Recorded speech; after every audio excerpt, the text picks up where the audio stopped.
यहाँ पर लड़कियों को पाने के लिए दुल्हन के निचले हिस्से से दूल्हे को निकालनी पड़ती है हैरत अंगेज चीजें, दुनिया में होने वाली शादी के हैरान कर देने वाले रीति रिवाज, जिसे देखकर आप भी रह जाएंगे हैरान। नंबर 5, शादी के 1 महीने पहले दुल्हन को हर रोज रोना पड़ता है 1 घंटा।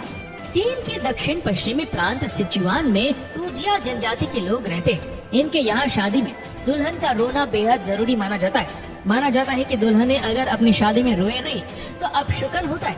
इतना ही नहीं, शादी में दुल्हन के घर के लोगों को भी रोने को कहा जाता है।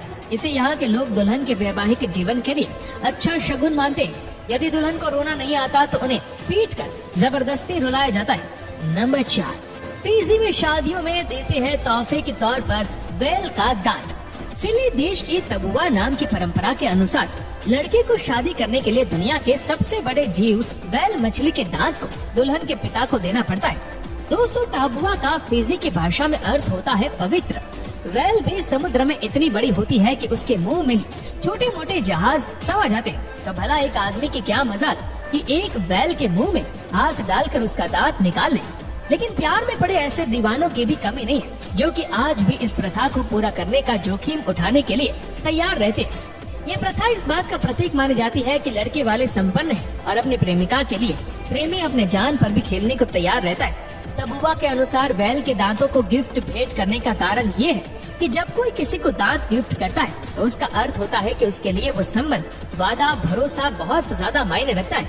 अगर लड़का दुल्हन के पिता को दांत दे देता है तो इनकी शादी करा दी जाती है। नंबर 3, दूल्हा दुल्हन पर फेंका जाता है सड़ा हुआ खाना।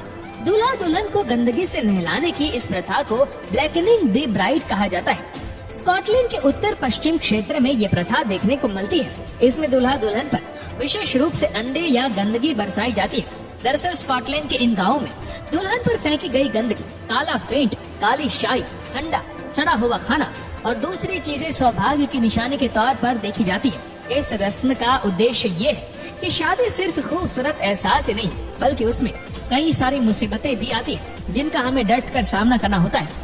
इस प्रथा के बाद जब लड़का और लड़की वैवाहिक जीवन में प्रवेश करते हैं तो उनका आगे का जीवन सुखमय होता है। नंबर 2, दुल्हन के निचले हिस्से से दूल्हे द्वारा गाटर निकालना। दोस्तों, गाटर टॉस पारंपरिक शादी का एक ऐसा रिवाज है जिसमें दूल्हे को दुल्हन का गाटर उतारना होता है और इसे मेहमानों के समूह में फेंकना होता है। दोस्तों, गाटर कापड़ का एक टुकड़ा होता है जिसे आमतौर पर दुल्हने गाउन के निचले हिस्से पर पहनती है, जिसके बाद दुल्हन एक कुर्सी पर बैठ जाती है। बाद में दूल्हा 5 से 10 मिनट तक सभी लोगों के बीच में दुल्हन के सामने अतरंगी डांस करता है, जिसको आप वीडियो में भी देख सकते हैं। और इसके बाद वह मुंह से या फिर अपने हाथों से गाटर को बाहर निकालता है। बाहर निकालने के बाद गाटर लोगों के बीच में फेंक दिया जाता है। यहाँ के लोगों का मानना है कि ऐसा करने पर उनके आगे का जीवन खुशहाल होता है।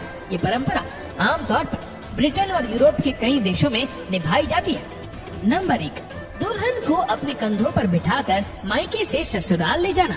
दोस्तों, चाइना में शादी की एक अजीबोगरीब परंपरा निभाई जाती है। चाइना में एक ऐसा रिवाज है जहाँ पर दुल्हन को दूल्हे के कंधों पर बिठाया जाता है। बाद में दूल्हा दुल्हन को अपने कंधों पर बैठाकर मायके से ससुराल ले जाता है। आमतौर पर वहाँ की शादियों में ससुराल से मायके का अंतर 8 से 10 किलोमीटर तक होता है। 8 से 10 किलोमीटर तक दूल्हा दुल्हन को अपने कंधों पर बैठाकर मायके से ससुराल ले जाता है और साथ में लड़के वाले लोग भी रहते हैं। यहाँ पर दूल्हे का क्या हाल होता होगा, ये तो आप सोच कर ही अंदाजा लगा लीजिए। यहाँ के लोगों का ऐसा मानना है कि अगर 8 किलोमीटर के ऊपर दूल्हा दुल्हन को अपने कंधों पर बिठाकर मायके से ससुराल पहुँच जाता है तो वो लड़की की जिम्मेदारी उठाने के काबिल होता है।